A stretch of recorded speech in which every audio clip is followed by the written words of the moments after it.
Hey everybody, and welcome back to another episode of Veach Season. We are your guest hosts, Rocky Magaña and Kramer Sansone. We're coming to you guys today because I'll be real, Brett Veach still hasn't made it back from Indianapolis yet. He was up there for the combine. We talked last week about how he may or may not have pissed his pants, been the guy in the half zip and khakis who was seen pissing his pants out in front of Lucas Oil Stadium or near his hotel room. Yeah. He was late for his meeting with Trent McDuffie immediately following that. And then that would not actually really be good at all if he was late in that meeting. Then, that's not good. And then last time he was seen, he was seen challenging. He was a little coked up and he was seen in the hallway. Allegedly. Allegedly coked up, challenging old Lorenzo Styles Jr. to a foot race in the hallways of Lucas Oil Stadium. Lorenzo Styles Jr. being the brother of Sonny Styles Jr., who Lorenzo Styles Jr. ran a 4.27 40-yard dash, and Brett Veach, quote unquote, said, "Boy, you ain't shit. I could take you like you're Kevin Hart in a foot race." Oh, and he hasn't been seen since.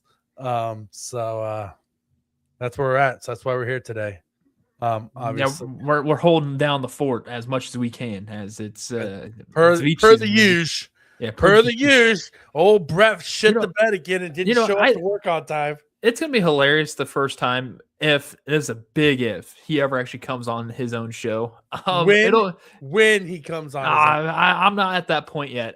Maybe in a handful more years, when he probably is not. I'm hoping he still has his job there in Kansas City. But if something does happen, he might have to be jobless at some point in time. The inevitable does happen to some. That's pretty much like our only hope is that he totally shits the bed, the Chiefs go in the tank, and he gets fired, and then he's like every other like ex-GM trying to find a gig, and he's just trying to get his name out there to where he slumps it to the point that he actually goes on to his own forgotten podcast that he set up and then never once appeared on. Sounds like Serta, honestly. Yeah, 100%. Just like Serta. Serta's like, hey, let's start our own podcast network, and then never fucking got it. That never have anything to do with this shit.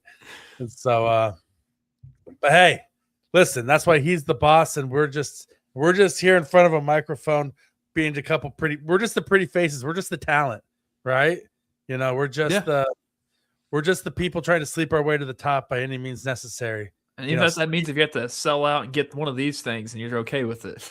Oh my God, that's beautiful. It's better than your other shirt. I'll say that That's much. True. I'm sorry that you can't have a shirt with a racial slur on it anymore. Hey, I conformed. It's all right. Yeah. You sell out. You fucking sell out, bitch. You're such a bitch. You sell out. Dude, this shirt, I'm still impressed with this shirt. I bought it for $2. This is perfect. I would have got the football team one was also $2, but it was like 3Xs, and I can't wear 3Xs. I wish. Yeah. I wanted the football team one. The football team ones are cool. I like those ones. All right. So before we get started today, I got to be real with you guys about something because I always keep it 100, and I want to take a moment today. So I honest to God contemplated not even doing the show tonight, Krame. I was going to have to text you. I really didn't feel like being here. No, I found so a lot of you guys know I was in the Peace Corps. That's where I met my wife, and I spent a lot of time over there. And so I spent 3 years living in the Philippines. 2 years. The way it went is the first 2 years, you're just over there. No, you don't come back home. You're over there straight through. Third year, you get to come back. If you extend for a third year, you can come home for a month, then you go back there for another year. So you're overseas in a foreign country for 2 years. No friends, no family, unless they decide to come over. And none of my friends' family did decide to come over, right? So you basically, all you have is your community that you're working in there and the people who you meet in the relationships you build over there, right? Which is it's a beautiful thing. Don't get me wrong. Yeah. But as a part of that, you're assigned that the Peace Corps helps you find a host family who takes you into your home and you live as a member of the family in their home, and they host you during your time when you're in the Peace Corps, right? And so I was lucky enough to have the best host family anybody could ever ask for. Like the kindest, most generous, most open, like kind-hearted people. And in the Philippines, they have a concept of this thing called kasama, right? And what it means is it basically means like the direct translation is companion, right? Like you don't go like for instance, like you don't walk home at night by yourself. You take a kasama with you, but it goes to like the 10th degree, like because they don't have like a very good hospital system over there. Like you don't go to the hospital by yourself. You take a kasama who stays with you the entire time you're in the hospital because they don't have pharmacies in the hospital. So if you need medicine, your kasama has to go out and literally get your antibiotics and then give them to the doctor to administer to you. Oh wow. Yeah, wow. like it's like that level of stuff. But so because of that in Filipino culture, there is a philosophy. One of the pillars of Filipino culture is a philosophy called Paki Kasama. And Paki Kasama is something that you show somebody, right? And so the idea of a Kasama as a companion, Paki Kasama is the act of showing Kasama to somebody, right? So it's basically like saying like it means like I am you and you are me and we are together kind of thing. So anything that I need, I will give to you, right? Kind of thing, right? Yeah. Consider like a huge like it's a really big thing in the culture to show Paki Kasama to another person. I've never felt like, and with my host family, I've never felt so loved, cared. Like they showed me Paki Kasama on a daily basis and made me a member of their family from the very first day that I was with them. And most so was my host brother, Casey, kindest, most genuine, just the like he had the most beautiful smile of any human being, like the most beautiful and pure smile of any human being I've ever met. He's like 6 years younger than me. Just like a great dude, just the best dude in the world to go out and have a beer with, just drink, just hang out. But he just made sure that everybody was taken care of. Just amazing human being. Anyway, I found out this afternoon that he passed away this past week. So, oh man, I'm sorry, buddy. No, it sucks. It sucks. Because he was my best friend over there, and I wouldn't have made it to the 3 years that I was over there without him. And he genuinely, I miss him. I miss him every day. Just living here in America, wanting to go back and visit, and just not having an opportunity to, just because of my wife and kids and that sort of stuff. And so now knowing that I won't get the opportunity to go back and hang out with him again, it sucks. It honest to God, it sucks big time. But all that to be said, I also fully am aware that I am blessed. Like my kids, my wife, they are safe, they are healthy.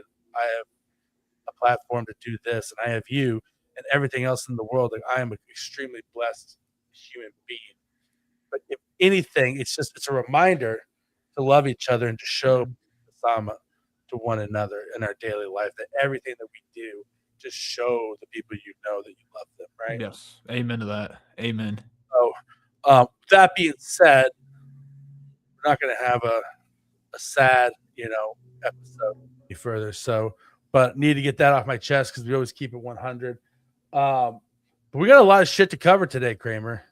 A lot of shit to cover. We do. Obviously, probably the most important news of the week is that Dan Sorensen is now the assistant safeties coach at BYU. You stole my What's Hot with Krame dog. What are you doing? That's your What's Hot with Krame dog? I figured it was. That's what I did. I was like, fuck Kramer. I'm going to make him do this. Yeah, fuck that guy. No, dirty Dan Sorensen back in BYU. And he's super soaking it over there. Super soaking it. Watch him pull what's his nuts over at Michigan. And he's over there soaking with some 19-year-old blondie. I hope not. Over at BYU and just gets his ass fired.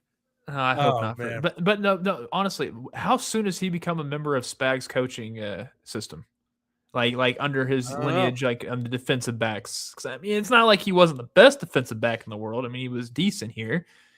Had some costly penalties. Man's a goddamn hero. That's true. He stopped that fake punt, and the Chiefs don't win the Super Bowl if he doesn't make that play. You got a point.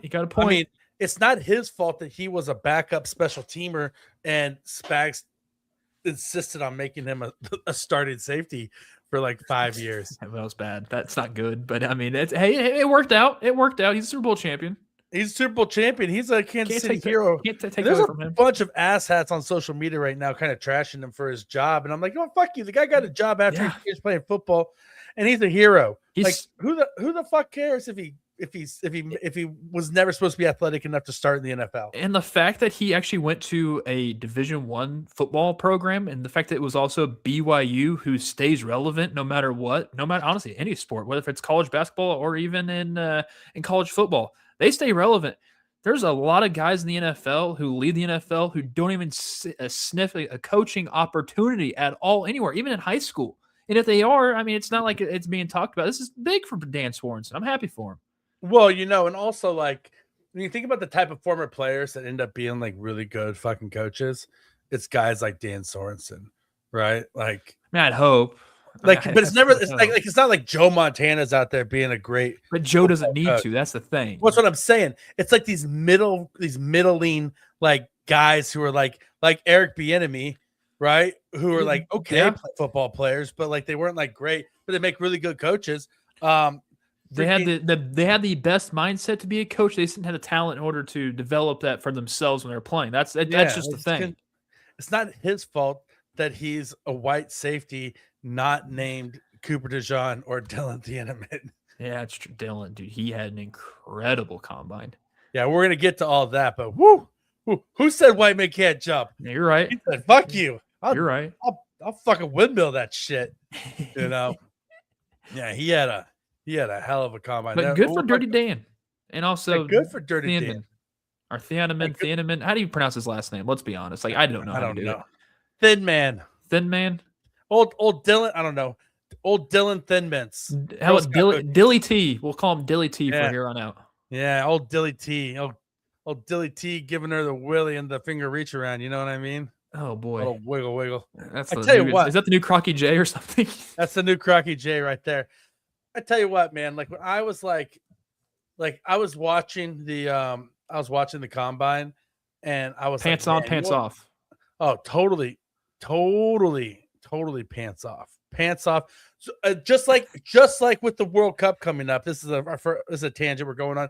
Me and my buddies back in KC, we have a tradition every single time that there's a PK for Team USA in the World Cup. We all got to drop trowel and stand there in our boxers. And so pants off PKs. You watch them in your boxers. I'm not doing that at all. I don't know if I'm not watching any of the World Cup. Let's be honest. I'm not going to. What is the matter with you? What is the matter with you? Hey. We got Brock's Brawler, you hoser. We got that hoser Brock's Brawler in the comments over here. Arms of an angel, pants off, trying to stir the pot. Trying to get Raquel hot and bothered at the moment. Oh my gosh! Don't bring Sarah McLachlan. I don't think I'm not watching the World Cup. I'm not watching it. Why? I mean, I'll watch a little bit of it, but I mean, I'm not super invested. I'm honestly dreading it around KC. Like seriously, I am. Why do you hate America? I don't hate America. Clearly, I don't. But I'm just not. One of those games for liberals. Is that what it is? You're like, those liberal fans. No, that's funny though. I didn't actually put the two and two together. If I'm being honest, but I'm just not a footy guy. I'm just not. Yeah, you're more of a handy guy, not a footy guy. You're a handy guy. I got out. And so, all right. Anyway, what the fuck were we talking about before that? Dylan Thieneman, Dilly T. Oh. The combine was before we get into what's on the Krame. I just want to say the combine was a beautiful thing to watch. It was crazy the amount of athleticism that was on display, and we'll break it down more here in a minute. But there was a moment where I just like kicked back with some Reese's peanut butter cups, and I was like, man, like this is beautiful. Like on Saturday. Have you ever seen the movie Bronson? No. Oh man! So on Saturday, I got a big king size Reese's peanut butter cup. And I was eating Reese's, and then like after I was done watching the combine, I put on the movie Bronson, right? Which is about this guy who's in jail who just gets in fights all the time. And he's just like the toughest motherfucker in the world. And I did that. Then and I was just like, and it was the perfect Saturday night, just with that combo back to back. That was this Saturday night. Yeah, it's past Saturday night. Yeah, so Nice. So you're watching. I was watching Cool Runnings this past Saturday. Oh yeah, kiss my lucky egg, huh? I'll kiss that lucky egg. So, yeah, you kiss my lucky. You can suck my lucky egg, big guy. Oh no, that's not too much. Too much. Yeah, lick, how back we make it? Can you lick? I just got an invite egg? to go to Canada though. Look at that. I'll go. Look at that! You can get up there and have some all dressed potato chips and some poutine. It's poutine. Poutine sounds good for me. Craig, do you guys ever eat poutine off the poutang? Oh my gosh, in Canada. You ever had some poutang? It's probably an option. It's probably an option. Well, we talked about was it like last year? We were talking about the pussy, the pussy flavored potato chips, right? There was that. There was that. Right? Did they have poutang flavored poutine? We'll answer that when we get. We'll get to that, Craig. Jeez, Craig, did Craig look at our rundown before the show started? What the hell? Like it's still the first 30 minutes of the show. You can't expect us to talk football yet. Only on French Jesus. Oh, Greg says only on French girls. Oh man, I can just picture her sitting there, legs apart, with a cigarette in her mouth. Oh Jesus! Oh, I love you, mon frère. Oui, oui, oui. That's dip a croissant in it. Yeah. Oh gosh. Oh my God, Jesus Christ. All right. Anyway, so you guys know what time it is. It's time for our favorite part of the show. What's hot with Krame Dog? So we know 2 weeks ago. 2 weekends ago, Team USA defeated Team Canada in the Olympics for the gold medal. Now, starting tomorrow, for a fact, it's starting on the 5th. The World Baseball Classic is here. Cannot wait. Team USA is a favorite. Well, they're not the favorite. The favorite is Japan. But this is my World Cup, is the World Baseball Classic. I absolutely love seeing all the stars play for Team Dominican Republic, Team Puerto Rico, Team USA. Like, it's just an all-star stack lineup from top to bottom in all of the. What about Team Canada, Kramer? Joey Votto's not playing, so it's not like I have any type of want to watch Team Canada play. Maybe I can't think of another Canadian off my top of my head. Roy Halladay, may he rest in peace. He can't be pitching for them. It's just Marquise Grissom, I think, is a Canadian. Marquise Grissom hasn't been in the league for some time. But he was like an honorary Canadian. Vladimir Guerrero. All those guys. Vladimir Guerrero Jr. is playing for Team Dominican Republic, as he should. That's a stacked team. If you look at the Team DR, that's just an incredible one. But no, yeah, the World Baseball Classic starting here in literally 48 hours, and I'm going to try to watch every single second of it if my work will let me. Oh, Larry Walker. Walker, yeah. Forgot about that great Colorado Canadian. Rockies legend, Larry Walker. And I'll still claim him for the St. Louis Cardinals. He was there for a cup of coffee. It was good. It was a good time.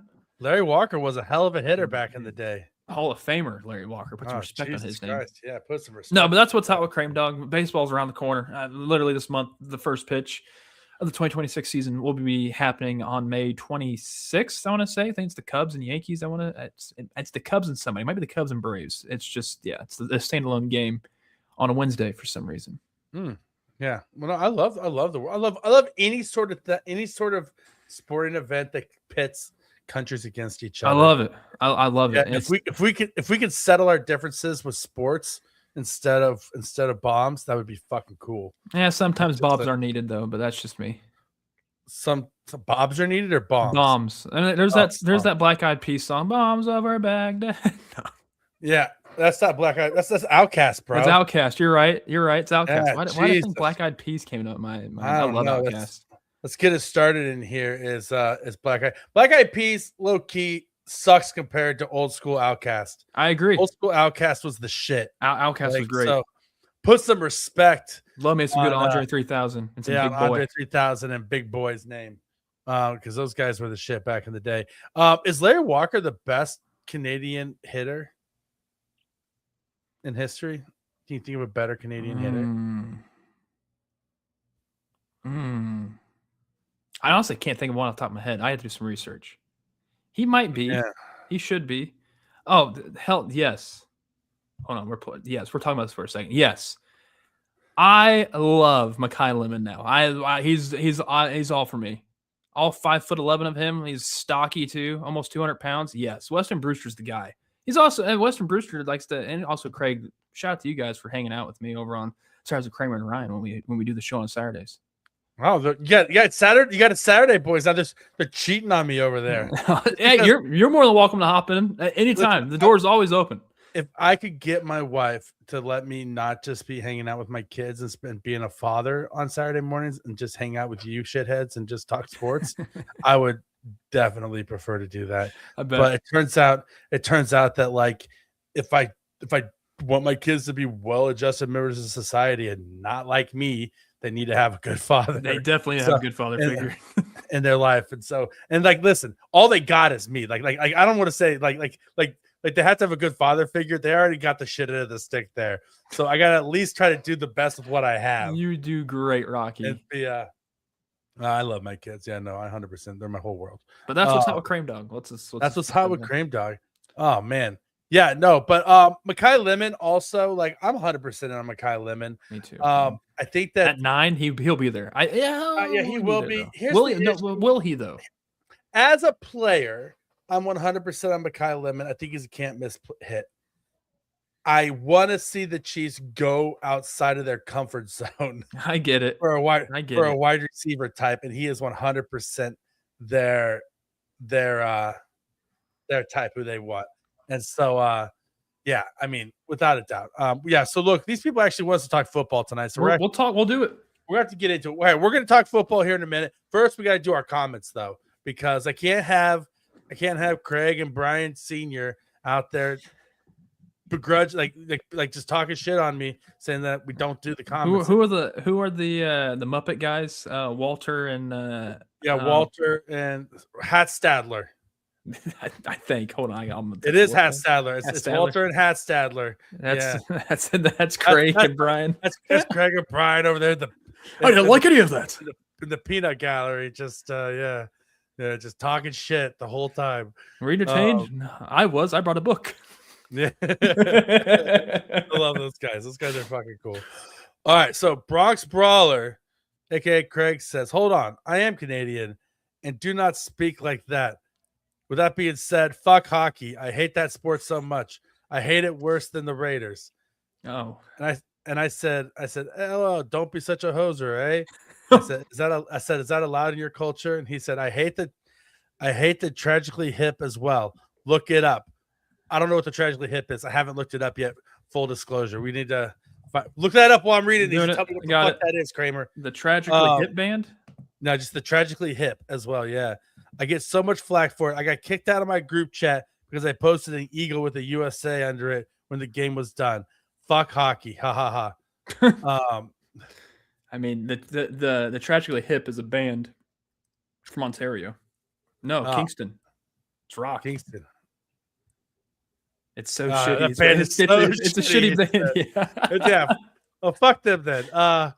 Then Brian said, "I don't really have a comment on this. This is a gold star comment from Brian. I don't really have a comment on the episode because I'm not into college sports. But what is your favorite out-of-pocket lyrics song? Mine is I Can Flow Like pee coming out of you know what, or some dookie diarrhea coming out of your butt." Is that some Beastie Boys? That's from something. So I replied, I said, I like from this is Lil Wayne from Rich as Fuck. He says, I got a red ass girl with a red ass pussy. Someone mess with me, they a dead ass pussy. Because pussy feel just like heaven on earth, 6 feet deep, digging in the dirt. R.I.P. Rest in pussy. All right. Your poetry right there. Yeah, you don't need Larry Quinn to write that for you. No, I don't think we'd have that Larry Quinn write that one for us. I mean, it'd be great if he did. So what's your favorite out of pocket? Oh man, my brain's not even thinking about that right now, Rocky. Well, get in the gutter with us for a change. I can't even think of a song. Not even on the top of my head. I can't even think of a song right now. I really hope your mom's listening right now. Oh, no, she's not. I was on the phone with her earlier tonight, and I was like, just don't. If you're going to see the notification pop up, just don't. Just refrain, please. Please tune in. I'm sorry, Miss Sansone. I promise your son was already corrupted before I met him. I'm not a bad influence on him. He is just as shitty as I am. Dude, I can't think of a song right now on the top of my head. It's been a long work day, Rocky. I'm more focused on sports. Brian, I'll think of something. I guess that's why we're here, to talk sports. That was a wild by Lil Wayne. So Spice Girls. I just can't. Oh, so see, look, I quoted Lil Wayne, and we both like Lil Wayne just has out of pocket lyrics. It's true. Like that's all he has. I can't. I literally cannot think of anything. Yeah, probably some NWA, and I can't really say the words on screen. Well, which NWA song? Actually, no Vaseline would be. There's. I don't know, man. My brain is just not working right now. It's not firing all cylinders. I'm sorry. I let the team down. I did. I'll take full responsibility on this. Take full responsibility. Can't even say like getting swole off bread and water, or like from fuck the police. True. That's a good one. Sorry, he's coming straight from the underground. Guys, bad because I'm brown. Because I'm brown. Yep. Yeah, that's they have classic. The authority to kill a minority. Fuck that shit, because I ain't the one with a broke motherfucker with a badge and a gun to be beaten on. Or thrown in jail. We can go toe to toe in the middle of the cell. Fucking with me because I'm a teenager with a little bit of gold and blanger or pager. I don't fucking know. Pager, like a beeper. It's before your time, Kramer. Before we had cell phones, we had these fucking things called beepers where somebody would dial your number. Looking for the product. Thinking selling narcotics. Hey, me. Want to see me and Lorenzo rolling in a benzo. Hey, that's a good song. All right, there we go. That's my out of pocket. I can just go freestyle ham on that. That's a great song. I can do that one. I can do Lottie Dottie by Snoop Dogg. Oh, that's a good one. It's the motherfucking D-O-double-G. Not even that one. Not even that one. Older. From his first album, Doggy Style. Lottie Dottie, we likes to party. We don't cause trouble. We don't bother nobody. Just a couple upon the mic. When we rock upon the mic, we rock the mic hard. For all my dogs, see y'all in hell. Just to see you smiling and enjoying yourselves, because it's cool when we cause a cozy condition. Which we repeat, because that's my mission. So listen close to what we say, because this type of shit happens every day. Woke up around 10 o'clock in the morning, stretched up a morning yawn, and went to the bathroom to wash up. Looked at myself, put my hands upon a cup. Said, mirror on the wall. Who is the top dog of them all? There was a rubble double. 5 minutes it lasted. The mirror said, you conceited bastard. We'll go from there. But no. Also a good one. Ice Ice Baby by Vanilla Ice. Craig looks like Vanilla Ice with alopecia. Sorry, Craig. We love you. We love you, Craig. Okay. Veach season, baby. Veach season, baby. So if you're brand new to the Veach season, this is what we do. So should we talk about some fucking sports today? I mean, hold on. Stacy called you out. Stacy Littleton over on YouTube. She said, shit. What in the dinosaur ever-loving world did you fail to use the bottom part of your trifocals or just legally blind? I totally made a comment on last week's YouTube video and liked it before Tuesday. I also provided my email address for one of the song in the live comments on that episode as requested, and still nothing. You guys are off to a great start to be cult leaders. And then Craig responded back, oh, man, you guys are pissing off Stacy so hard. Stacy, I swear I sent it to you. I will double check. Hold on.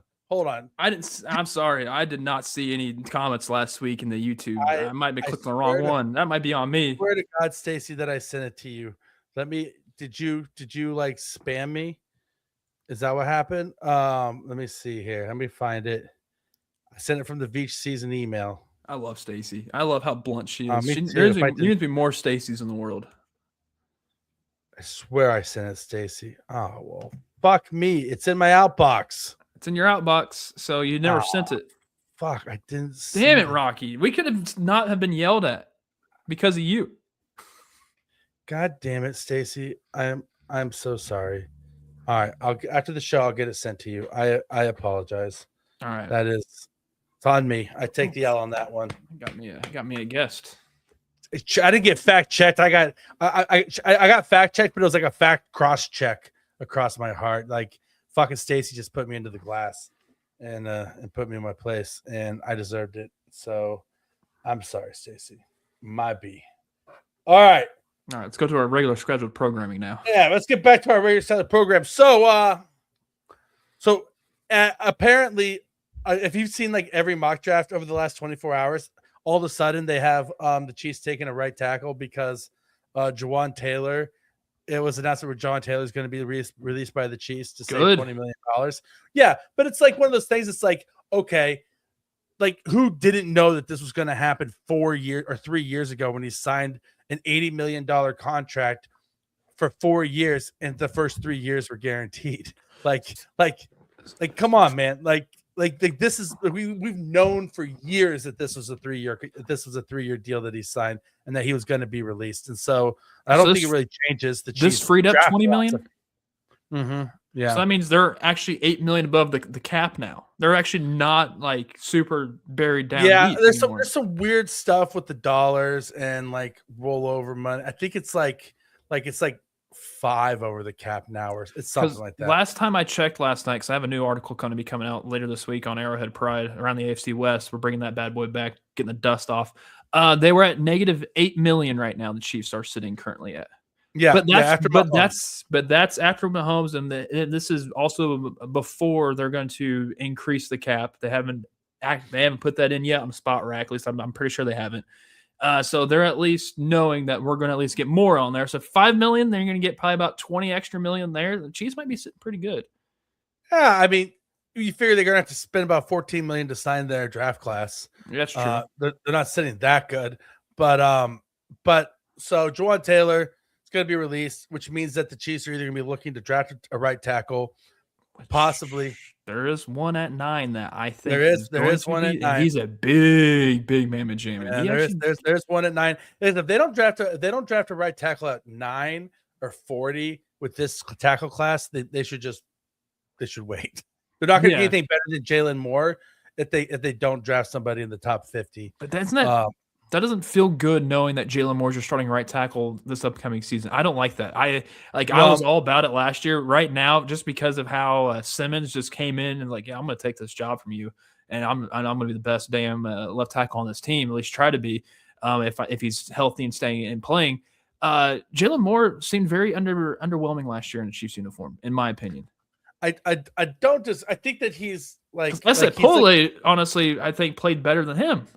Well, the deal with Pole is there's no tape on him, right? Like I guarantee, like he comes in this year, it's gonna be tougher. I don't think tape on offensive line matters as much as you think it does. Like they literally have to. Their job is to protect the quarterback. That's their job. Yep. So and if you see on tape that a guy has a trouble setting on the inside move, or his reaction time is bad here, like you get Myles Garrett and Max Crosby.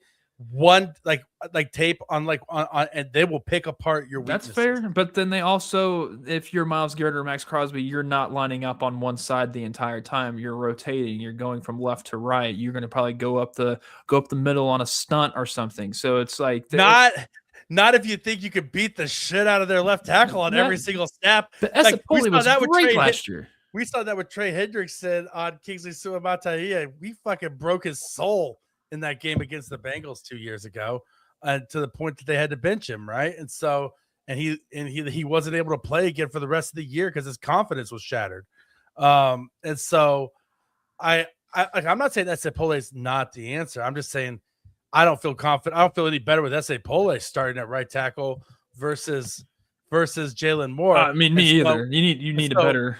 So if the Chiefs are going to draft a right tackle, they got to do it in the first 2 rounds. And Francis looks pretty good. Or they're going to have to sign somebody in free agency. And yes, so all that leading to that, the Chiefs did meet with a tackle at the combine, Francis Mauigoa. That's how you pronounce it. I was waiting for you to say it. Yep. Tackle out of Miami. Another big fucking Samoan dude. He's good. On the offensive line. I love Samoan offensive linemen because those guys are just naturally thick and strong and just like warriors. Like, I mean, like I fucking love Samoan offensive linemen. I think they're built for it. If he wasn't good at the football game, he'd be good in professional wrestling. I'll tell you that right now. Yeah. Well, and the thing is that like I was always worried about him because his arms look short as shit, right? Like 100%. His arms look short as shit. And I didn't think he was even going to be. I thought he was going to have like 31.5-inch arms. And he came in at 33. Definitely not long arms at all. 33 inches is not long for his size. But not bad for a right tackle. I mean, not good for a right tackle either. I mean, Josh Simmons was considered to have, borderline arms, and he had 33 at the combine and 34 at his pro day, and everybody knows pro day numbers are bullshit. And so I think if anything, Josh Simmons being good last year may have helped the Chiefs change their philosophy a little bit about arm length. And Josh Simmons also is half Samoan. And so Kingsley Suamataia, we're gonna have 3 of our 5 linemen are gonna be of Samoan descent and or like Pacific Islander descent. And I am fucking here for it, dude. Like give me a bunch of guys that look like Maui from Moana and just let them just fucking ragdoll people all over the place. I'm about it. Not at 9 though. And so Craig makes a good point. This is where the McDuffie trade comes into play. Yes. Now McDuffie trade. So obviously everybody's pretty excited because Les Snead, general manager of the LA Rams, said that they'd be willing to part with one of their 2 first-round draft picks, presumably number 29. There is no way that they're getting rid of that. They're parting with 13 for Trent McDuffie. Like that's not gonna happen. It's never going to happen. If the Chiefs got 29 for McDuffie and pick 109, that would be a steal. Like that would be a great deal for the Chiefs. Because you could get you can't get Francis at 29, but you can get one of the other tackles at 29. Yeah, you can get Fano, Lamu, Montreux Wheeling from Georgia, who looks awesome. Also, Caden Proctor. If you want another big motherfucker, get Caden Proctor from and then I mean honestly, if you just want to go on measurables alone, go get the other Miami tackle, Markel Bell, as your tackle. This guy might be like, he has the most insane measurables I've ever seen in my entire life. Did you see his measurables? Did he not do the bench press? I don't know if he did the bench press. I don't think he did. But just his body alone. Caden Parker about 24 reps on the bench press. Jesus, that's amazing. That's not amazing. No, who's it did? No, that's not very good. There was fucking no. It was Caden Proctor or Caleb Proctor. There's 2 of them.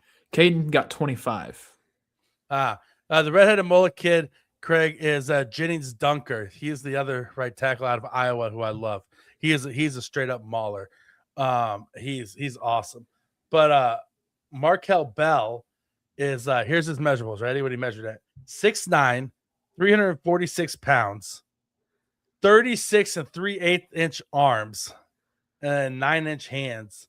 And he did not do the bench press. But he had a 5'3", 40-yard dash at that side. Is pretty impressive. A 5'3", 40-yard. I can run a faster than that. Are you 6'9", 346 fucking pounds? I said barely. Yeah. And so I mean 6'9", that's a big boy. Yeah, he's a big boy. And so like he's not like he's a day 3 guy. But he's a project, unfortunately. He's a project. Yeah. So but at 29, I probably wouldn't even want to take Jennings Dunker out of Iowa. He'd be more like a pick 40 kind of guy. I'd really like him around pick 40. He's him next to Trey Smith would be a lot of fun because he definitely is like a bully kind of guy. His arms weren't that long though either. Blake Miller was the high rep leader with 32. Look, it says 32 reps. Why did something just play through my thing? Hopefully that didn't go rare. Nope, it didn't. Okay, good. Yeah, 32 reps.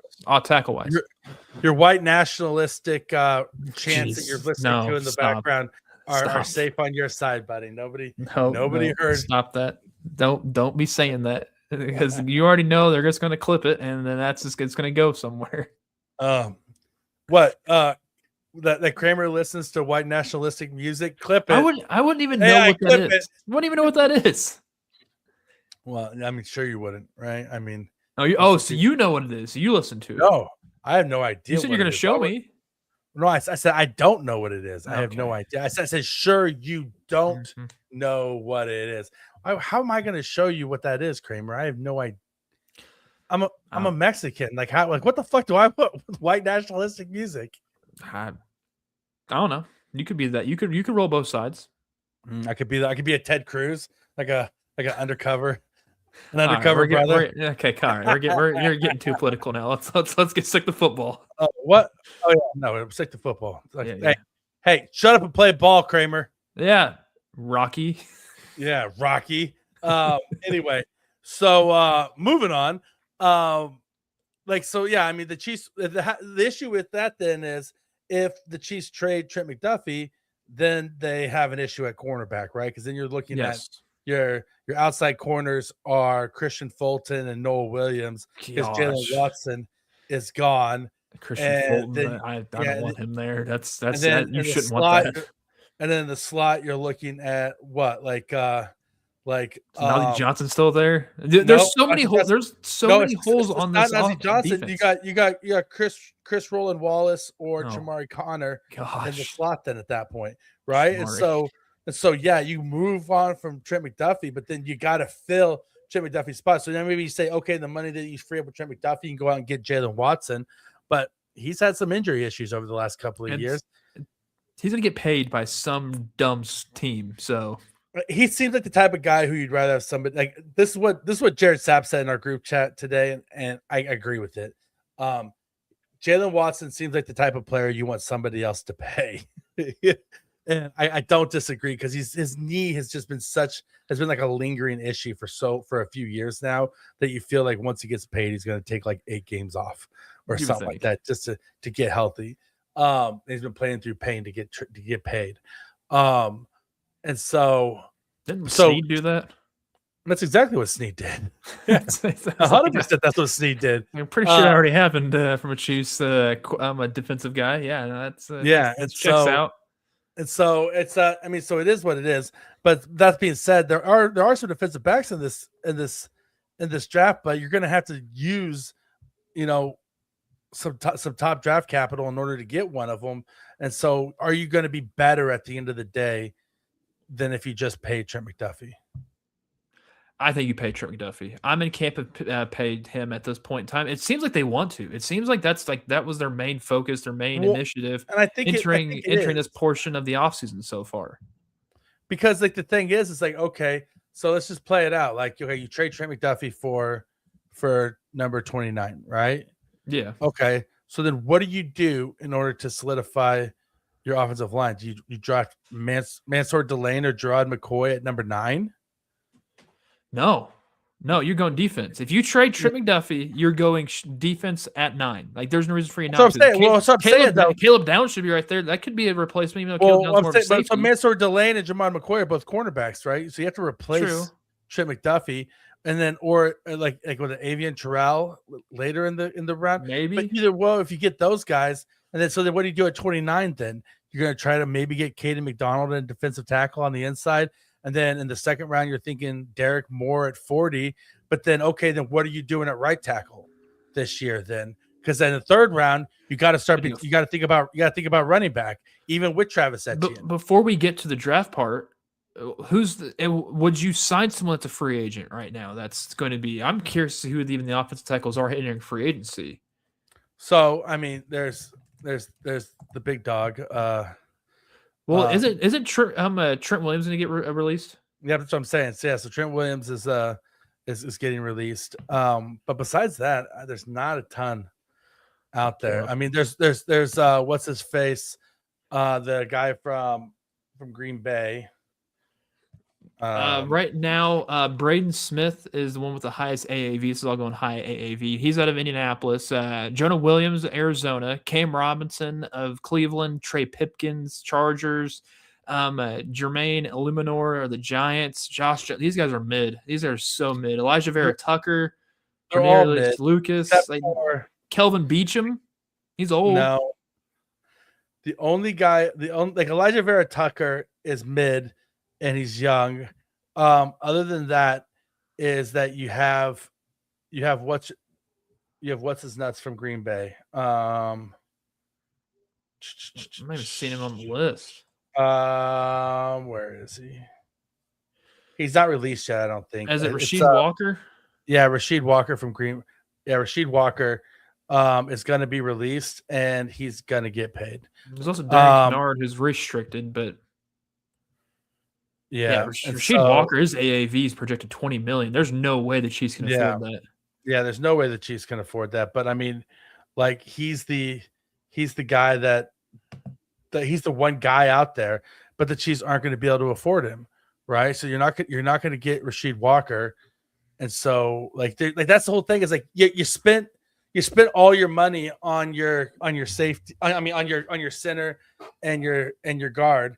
You need a cost controlled tackle at this point for the next couple of years. Well, hold on. So, can we make Trey Smith the right tackle? What's the holdup on that? Like, why has that not even been talked about? The fact that, hey, hey Trey, we're paying you.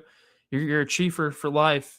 Go play right tackle for us. Like, why hasn't that been a conversation? Because he's always played guard. He's a guard. And get him out of his comfort zone for a little bit. I mean, Kingsley Suamataia was a tackle. They bring him to guard. Like, there's no. It's a lot easier to take a guy.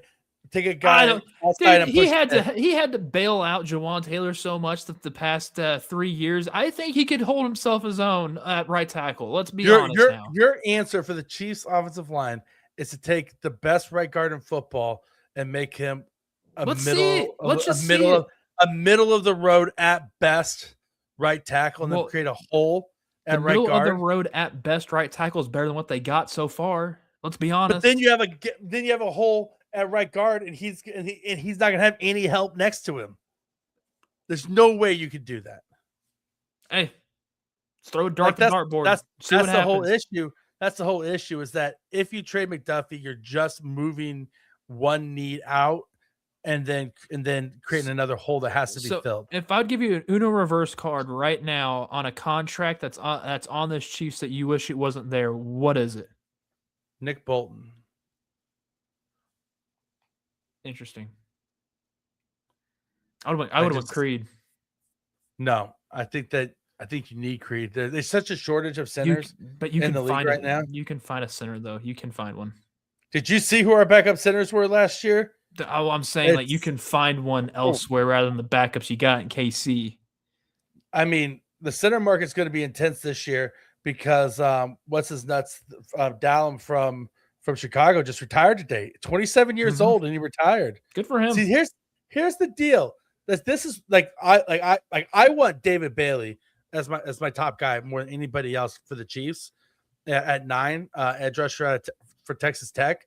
But his first 3 years he played at Stanford, graduated in 3 years from Stanford, and then went and played a 4th year just for shits and giggles at Texas Tech, and was the best pass rusher in college football. He was a raw dog all season last year.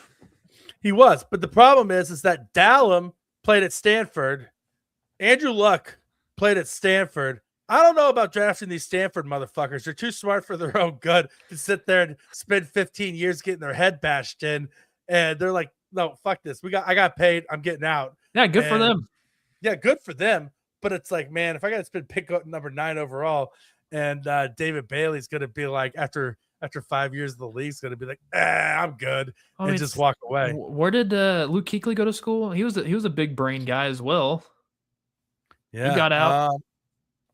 Yeah, I don't know. I had to look it up. Huh? I was asking questions I had no answers to. Love it. Oh man, all right. I gotta stop. See you later, Craig. Have a good night, buddy. Stop pissing off Stacy. Jesus Christ, I know. All right. No, let's get to this question, Western Brewster, because I think this is on topic still. Yeah. So, given the news today, Kenneth Walker III or Travis Etienne for the Chiefs to sign? I mean, so here's the deal: if the Chiefs could sign Kenneth Walker III, then yeah, they should. If the Chiefs could sign Kenneth Walker III for less money than they would have to pay Jeremiah Love when they draft him at 9, which is like $14 million. You know what I mean? Kenny's not going to want that contract though. And so Kenny wants to get paid. Kenny's a Super Bowl champion. He's going to make as much money as possible. MVP. I mean, there's a reason, there's a reason why they're releasing him and they're not going to try to re-sign him. If you could get Kenneth Walker for less than $14 million a year or less, then I think you have to consider it. But you're going to get, but Travis Etienne's market value is like $4 million a year. It's not bad. And so I wouldn't be upset about that. I don't know all the tread on his tires. I'm not sure how much was left because hasn't gotten hurt at all in his professional career. And at some point, the inevitable does happen to running backs. I'm more in the camp of Tyler Algier. I think he could be an absolute stud in this offense. No. What do you mean? He was a stud the first year before Bijan got drafted in Atlanta. He was a 1,000-yard rusher. Such a stud that they went out and drafted somebody to replace him. It's Bijan Robinson. You don't pass up on Bijan Robinson. I agree, but I don't think that I think that if you draft Tyler Algier, then you definitely go out there and you still draft Jeremiah Love. Yes, you do that. You exactly do that. Well, not Jeremiah Love, maybe Emmett Johnson, but that's just maybe. But what I'm saying is you got to spend a top 75 pick on a running back if you sign a Tyler Algier, and maybe even if you sign a Travis Etienne. But if you sign a Kenneth Walker III, then you can get away with, say, like rolling the dice on a day 3 guy to give you depth, right? Because you went out and had to have a big free agent signing with for Kenneth Walker. The kid from Navy. No, wait, not Navy. Navy. Eli Heidenreich. Yeah, Heidenreich. Dude, he's going to be a slot receiver. He's going to be a slot receiver. That guy looks like a slot receiver. And he had 900 yards receiving this year. Stud. He had 600 yards rushing and 900 yards receiving. Absolute stud. Ran in the 4.4s. Like, come on, man. Like a 4.47 40-yard dash. He's going to be a slot receiver, and he's going to be a stud, especially with Chad O'Shea as our receiving coach. If you want to talk about a guy I'm going to bang my fist on the table for on day 3, I want Eli Heidenreich, bar none, in a fucking Kansas City Chiefs uniform come after the draft. When the draft is all said and done, that man should be a Chief. That'd be awesome. No doubt about it. And so you're gonna hate when he's a Raider. I know that for a fact. It's kind of like how I was all in on Dylan Lobby to the Chiefs, and Dylan Lobby ended up becoming a Raider. I mean, we all know how that's going so far, but still. Yeah. Wow. What a They're almost kind of like the same player, almost. Except for Eli Heidenreich is good. Oh. Dylan Lobby was an absolute freak show in college. Dylan Lobby was a piece of shit. No, okay, all right. I'll roll up the tape a handful of years ago. You weren't saying that. No, he's a piece of shit. And just like Fernando Mendoza, I'm gonna go out and do stretches with the other quarterbacks and be one of the guys and blah blah blah blah blah. Like, you know what? He hit them stretches real good. Listen, I'll tell you what, Ty Simpson looked like a fucking stud out there. Good. He looked awesome out there. No one is like, there's no defense. So good. I'm glad. You know who won the underwear Olympics was Taylor Green. Dude. Yeah, that guy. Okay, would you like him to be drafted by the Chiefs like in the 7th round? He's not a caliber quarterback that we're going to be seeing just tear up the thing. But can you imagine the plays that they would dial up for him, out as a wide receiver, like he does the double pass might happen, like that has the full capability of happening. He needs to convert to wide receiver, and somebody asked or him tight end. Is he 6'7"? Yeah, 6'5". He's big enough. Yeah.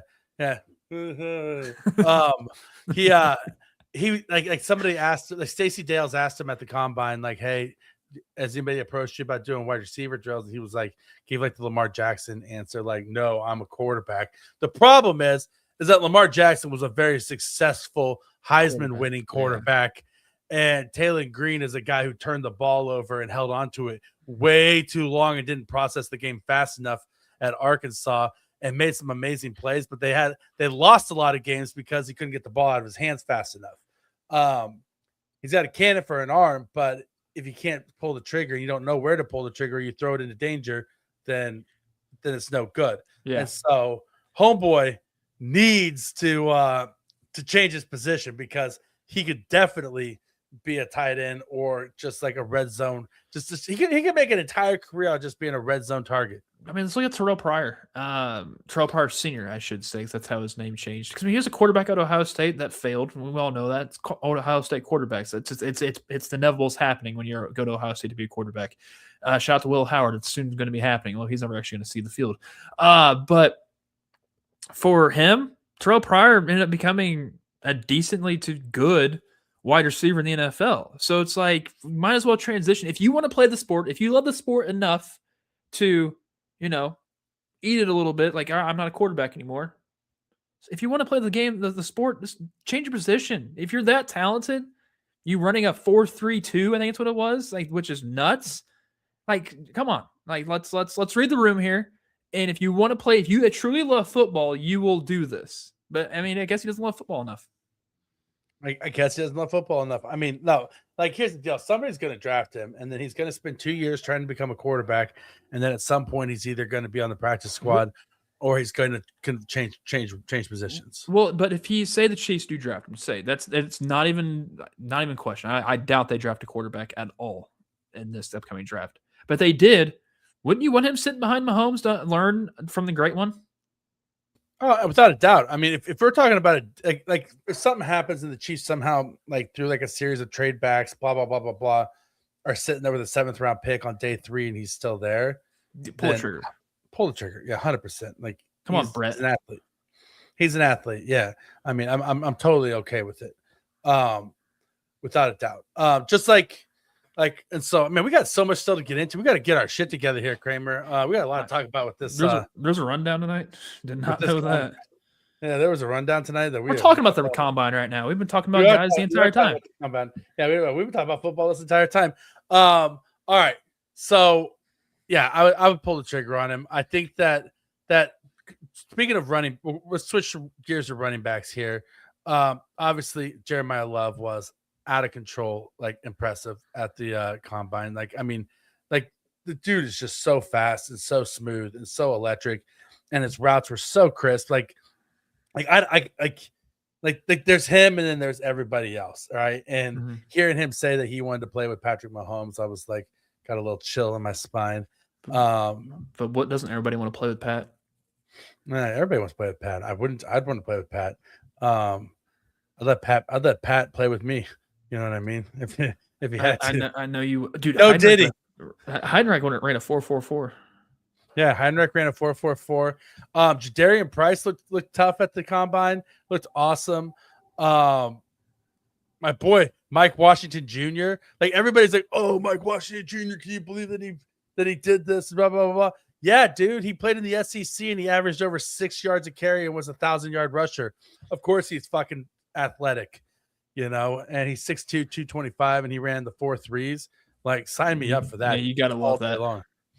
All day long. And he's not a first round talent, which that means say why wouldn't if the Chiefs were to trade Trent McDuffie, why wouldn't they take him at 29? Who? Mike Washington? Yeah. I mean, that's a little rich for where he's slotted to go currently. I mean, he's slotted to go like what, 3rd round? But if right now he's slotted to go day 3. Really? Interesting. Yeah, there's no way that man is last until day 3. No, I think from what we saw, from after that 40 time, what we saw of the combine, I think he skyrocketed himself. He put a rocket ship to his back, Rocky. Yeah, he strapped a rocket ship right in his butthole and lit the fuse. I mean, if you what you got to do, moon, baby, you got to impress, right? Why not? Yeah, listen. Like Eminem said, you got one shot, one opportunity. Seize everything, or let it slip. You think he listened to that song before he ran that 40 time? He did not. You have no proof of that. You don't know that. I mean, I feel like he might have. No, I doubt it. I'll tell you who was the most impressive to me of the entire combine, and you're not going to agree with this. You're not going to agree with this statement. Okay. That's why I'm going to say it. Emmett Johnson had the most impressive combine of any player there.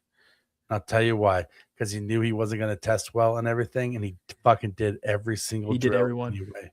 He did every drill anyway. And that makes me want him even more.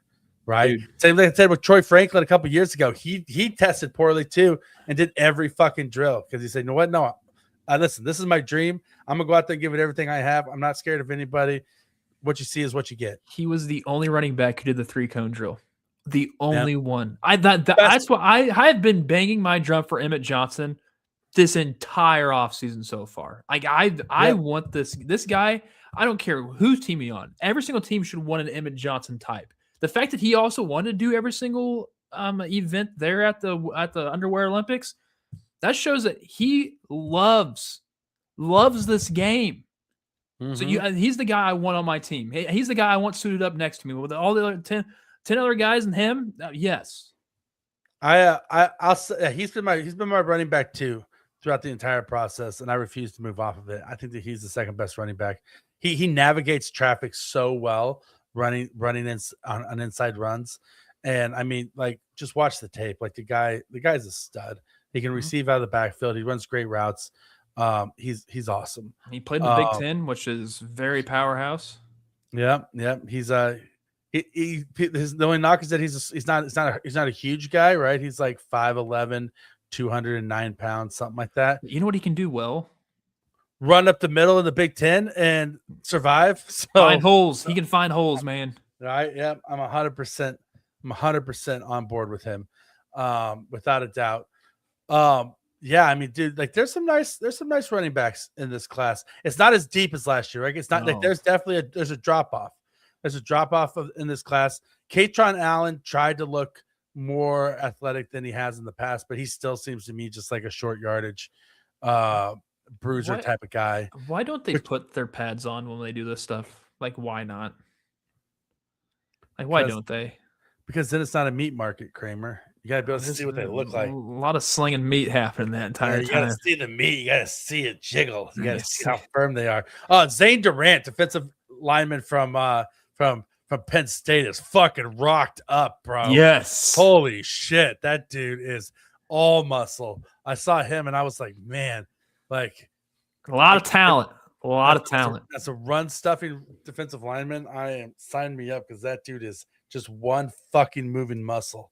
That guy passes the eye test coming off the bus, right? And so if I ever have to if I'm ever famous enough that I need a bodyguard or a bouncer, he's the guy. He's the guy. I want them to fucking look like that guy. Jesus Christ, I'd trust that man with my life. Yeah, and I would. All right, let's talk about wide receivers. What's your wide receiver takeaways?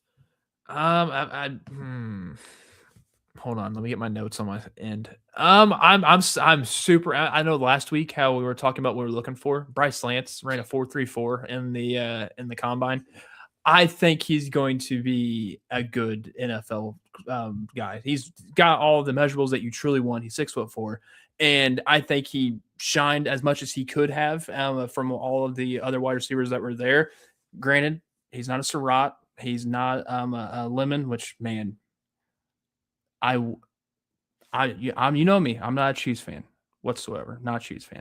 I'm your outside perspective looking in on the organization. Lemon would be absolutely dangerous in the Chiefs offense. I get it. It's the same exact copy, paste, and repeat wide receiver you have, but he's 30 pounds heavier than Xavier Worthy. I think he has better agility and foot speed than Rashee Rice. He's the wide receiver the Chiefs wish they had. And I think he's going to be incredible whenever, if ever, he's drafted in the top 10. And if he's drafted in the top 10 and at number 9, he's there for the Chiefs, go for it. Just go for it. I've been banging the drum on going defense this entire time. But if Lemon's there at 9, let him have him. Just grab him. If you're there, grab it. I think just him measuring and doing all of his whatever you want to do, that sold me right then and there.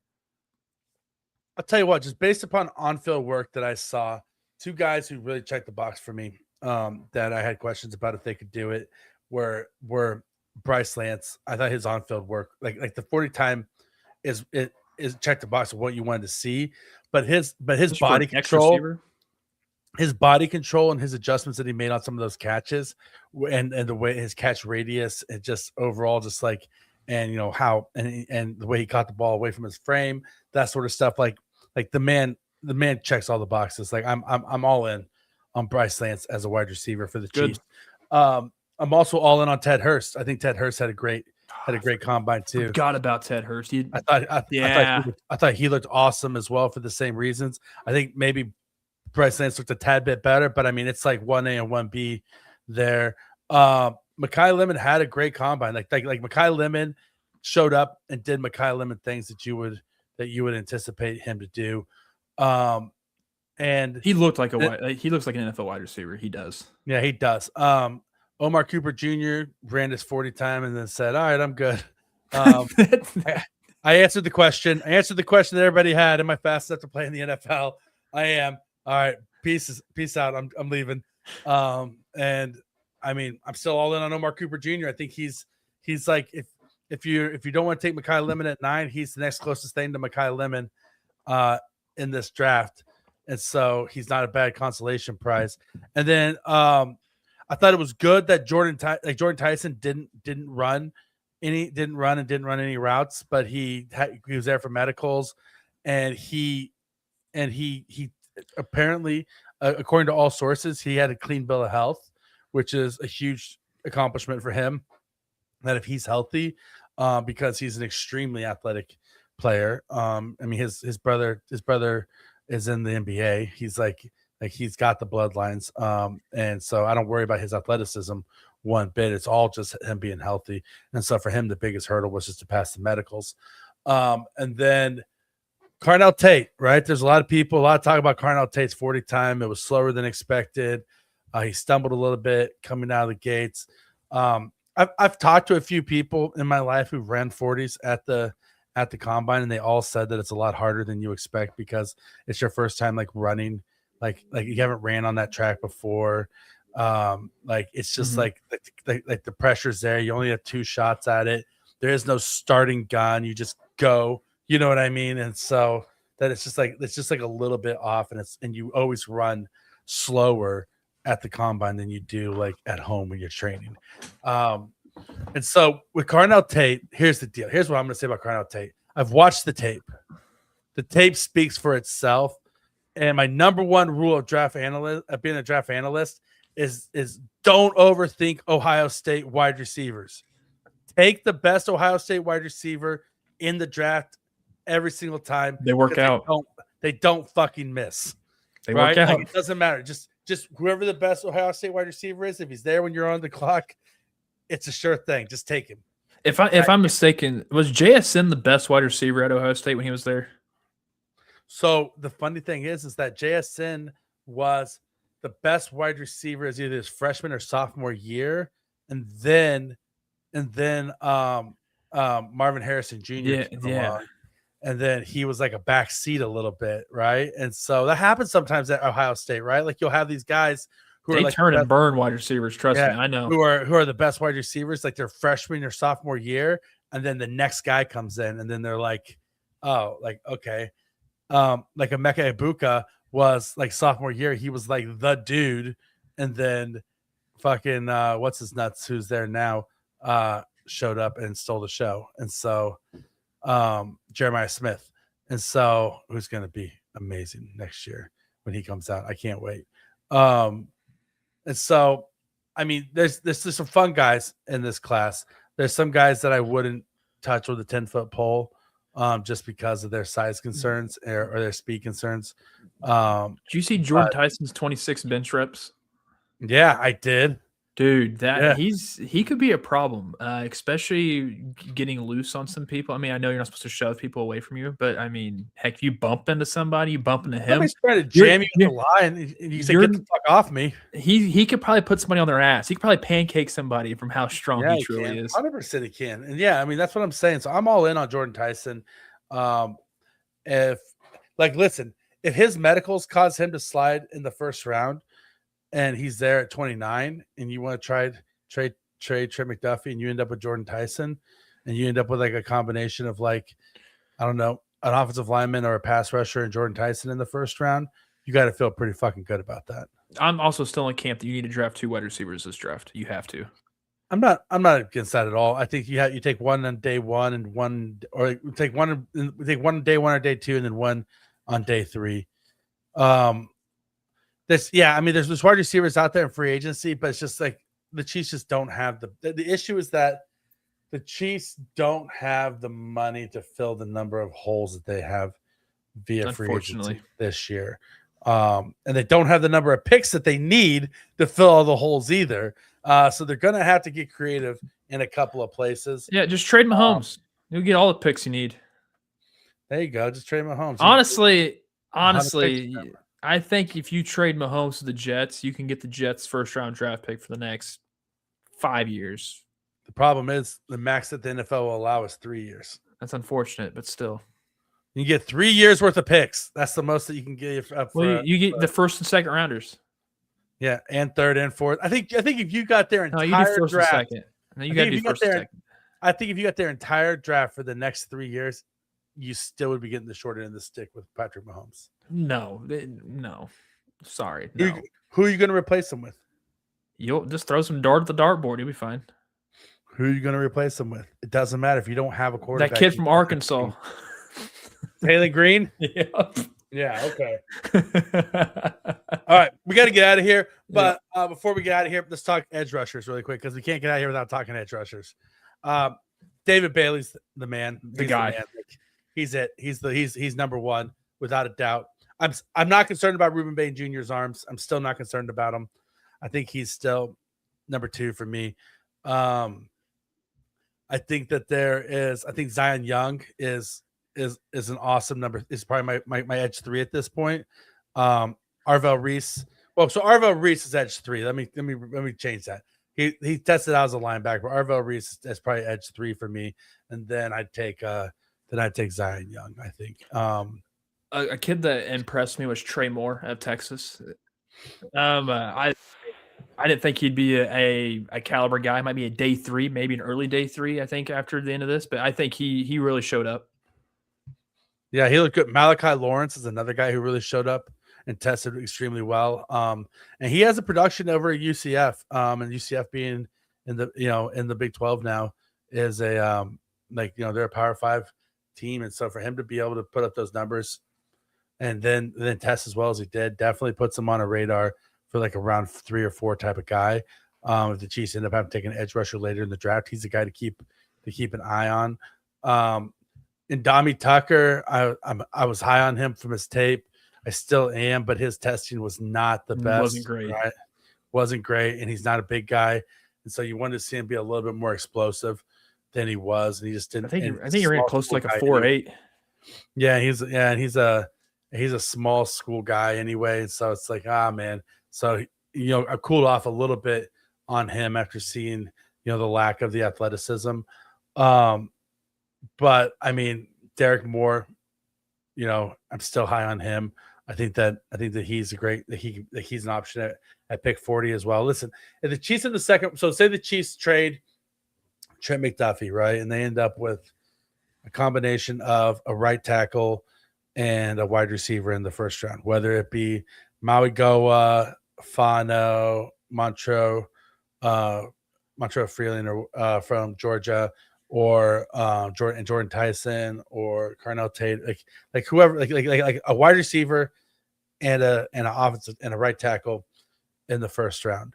If they spend pick 40 on either Derek Moore or Zion Young, I think that's a home run pick right there for them. And then from there, you would have to look at running back at 74, and then you're looking at with your picks 109 or the 146 or 176. You got to take a cornerback at that point. Hey, you have to. You got to take a cornerback, and so that's the issue. Is like the Chiefs do need a second wide receiver, but where are they going to find that second wide receiver at, right? And so, I mean, somebody's practice squad, I think. Yeah, somebody's practice squad, UDFA. Like, I mean, it's bring back Tyquan Thornton for 600 yards a year. There could be quite a few undrafted free agents that are going to be after this draft. There could be. It's not like this is an overpowered offensive heavy draft anyways. I think this has been a defensive heavy draft from the get-go. It is. Well, it's 100% defensive heavy draft, and it's not an overly offensively talented draft, right? The depth in this draft is drops off. It's like Grand Canyon size drop off. Also, like the best, like the depth is in like linebackers and the secondary and safeties and and then to an extent, like run stopping defensive linemen, not even like pass rushing defensive interior guys, like run stopping defensive interiors. Guys like Dominic Orange, who's going to give you nothing in the pass rush. Kansas City native though. Chiefs met with him at the combine. Big citrus baby. But like Zane Durant not going to give you anything in the pass rush. Like Lee Hunter not going to give you anything in the pass rush. So like a lot of these like stud defensive interior guys, like that's why like Caden McDonald actually offers something in the pass rush, which is why he's my defensive interior, like defensive tackle number one, is because he's one of the only guys who can rush the passer with any effectiveness in this on the defensive interior in this draft. And so, but anyway, listen, Serta's going to kick our ass if we don't wrap this thing up soon, because they got Nightly Fix coming in soon. They're going to want their studio back. So we need to slink out of here back to the shadows where we belong, Kramer. You know what, Rocky? This was good football talk. I'm glad we were able to talk football this episode. Yeah, me too. Have you ever seen, before we get out here, when I said like Mr. Shadows, you ever seen what the movie? So there's a TV show called like What We Do in the Shadows on FX. Have you ever seen it? Yes. So have you ever seen the movie version? No, haven't seen the movie, but I've seen the show because it always comes on after Always Sunny, at least when it was on FX. So the movie, both shows, the show and the movie both are hilarious, but the movie has the best quote of any movie ever. Like it's like a mockumentary, and the guy behind the camera is talking to him. He's like to the vampire, and he's like, "So what is it about like eating virgins, you know, that vampires are into?" And he looks at him and he says, "It's kind of like eating a sandwich. It just tastes better if somebody hasn't fucked it first." We're Rocky Magaña. He's Kramer Sansone. We'll see you guys soon. We love you guys.